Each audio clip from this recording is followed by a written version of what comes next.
Mesdames et messieurs, bonsoir et bienvenue au Téléjournal. Aujourd'hui, en manchette, plusieurs ministères s'impliquent dans la lutte contre la radicalisation au Québec. Le Parc olympique se refait une beauté, Madonna amorcera finalement sa tournée mondiale à Montréal et Alep et Federer passent au deuxième tour à Paris. Mais d'abord, il y a de ça 11 ans, le Rwanda vivait la plus grande drame de son histoire. Notre journaliste Christopher Nolan revient sur cette catastrophe humaine de la fin du 20e siècle. Merci beaucoup Christophe. Encore aujourd'hui, nous sommes témoins des impacts qu'ont eu le conflit entre les Tutsis et les Hutus. Je vous propose donc ce reportage historique sur le Rwanda. Traditionnellement, la population rwandaise était structurée en une vingtaine de clans composés de Tutsis, de Hutus et de Twa.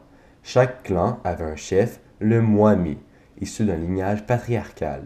Les populations parlaient la même langue, le Kinyarwanda, et partageaient la même religion. Ce système féodal était basé sur la possession de troupeaux ou de terres. En 1885, la conférence de Berlin attribue le Rwanda à l'Empire allemand. À leur arrivée, les colonisateurs allemands et belges cherchèrent à comprendre cette société complexe. Ils furent très impressionnés par la monarchie rwandaise et décidèrent les Tutsis comme une race supérieure, donc plus apte à diriger. L'ancienne distinction entre Hutus et Tutsis s'exerba et devint plus intolérable pour les Hutus. La revendication d'indépendance des Tutsis incite les Belges à renverser leur alliance au profit des Hutus. En novembre 1959, éclate une guerre civile qui entraîne le départ en exil de 300 000 Tutsis. La majorité Hutu prend donc le pouvoir. La première république est proclamée le 28 janvier 1961. Grégoire Kayibanda, un Hutu, accède à la présidence de la République en octobre 1961. L'ONU, quant à lui, fixe le 1er juillet 1962 la date de l'indépendance du Rwanda. Pour maintenir l'unité politique, le président rwandais instrumentalise les massacres de masse dont furent victimes les Hutus du Burundi en 1972. Ces événements provoquent une nouvelle vague d'exode des Tutsis. Exploitant ces événements, Juvenal Habyarimana prend le pouvoir en 1973, puis fonde le Mouvement révolutionnaire national pour le développement, le MRND, en 1975.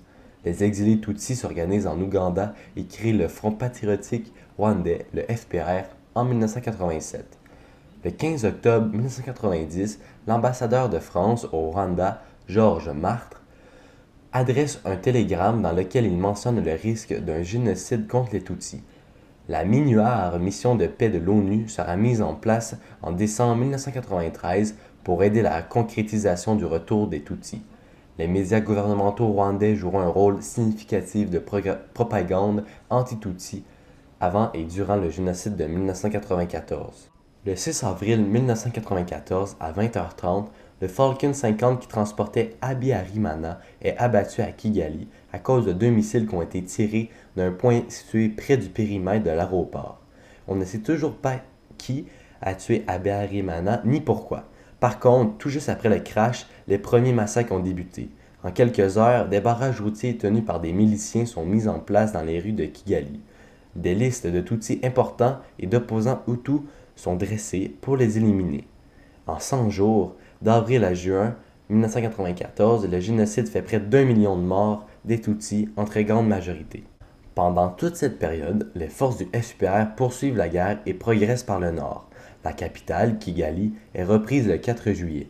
Devant l'avancée du FPR, les Hutus fuient massivement le pays.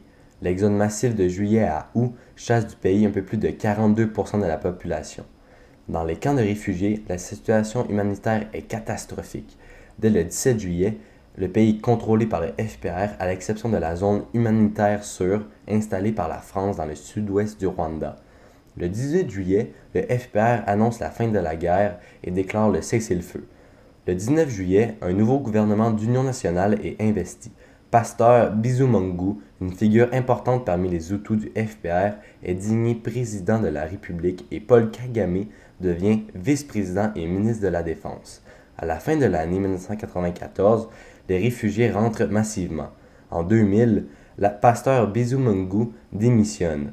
On l'arrête plus tard, en 2002, et il est accusé à l'atteinte de la sûreté de l'État. Paul Kagame devient président et une nouvelle constitution est signée en 2003.